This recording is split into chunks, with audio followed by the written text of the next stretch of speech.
পিঠা recipe নাকি বলবে না পিঠা বিলাস নাকি? হ্যাঁ, পিঠা পার্টি। পিঠা পার্টি এগুলো আমাদের আজকে পিঠা পার্টি। তো পিঠাগুলো ভাজবে কখন? আমার তো আর এই যে মানে লোভ সামলাতে পারতেছি না। স্যার সে কত সুন্দর গোল করে বেলতে পারে দেখেন, দেখছেন?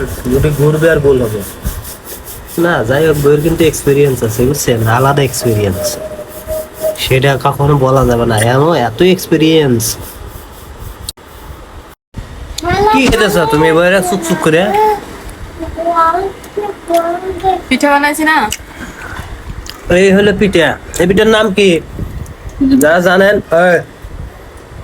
বলে দিছে। তারপর কার অঞ্চলে কার এলাকায় এই পিঠা কি নাম পরিচিত একটু বললেন। আর এই যে মুরব্বী এসে খাওয়ার জন্য মিষ্টি মজা মজা।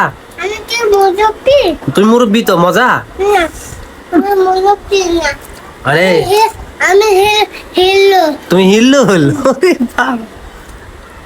তুমি কি মজা খাইতেছ যে? অনেক মজা। একটু খেয়ে দেখো। আমি একটু খাই, তুমি তোমার মতো অত বড় মুখ আমার। আচ্ছা ছিল না। আরে বাকি গোলাগুলো দিয়ে কি করবা? রুটি বানাবো। মুরব্বি। দুটো ব্যাগ টানছে কি জন্য? মুরব্বি খাইতেছে। তাই মুরব্বি তুমি হিল্লোল? তুমি গান গাইতেছো? মুরব্বি মুরব্বি গান গাইতেছো, তুমি হিল্লোল? লাস্টে খা, আস্তে খা। এই আস্তে খাও, বুঝো নাই?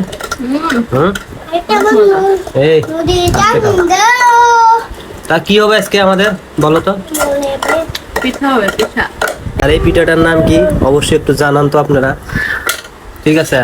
আর আরেকটা কথা বলি, এই যে আমরা কিন্তু ভাই সয়াবিন খাই না, ঠিক আছে? আমরা কিন্তু এই যে রাইস ব্র্যান্ড অয়েল খাই, ঠিক আছে? আমরা এলাম বড় লোকস। আমি না, আমার বউ হলো বড় লোকস, যার কারণে সে সবসময় বড় লোকসই খাবার খায়। কত সুন্দর সুন্দর পিঠে, আবার সয়াবিনের কাছে সে খায় রাইস ব্র্যান্ড অয়েল। আর এই যে আরেক মুরব্বী এনে খালি গানের তালি আছে, গান গাইতেছে আর গানই গাইতেছে, এছাড়া আর মুরব্বীর কোনো কাম নাই।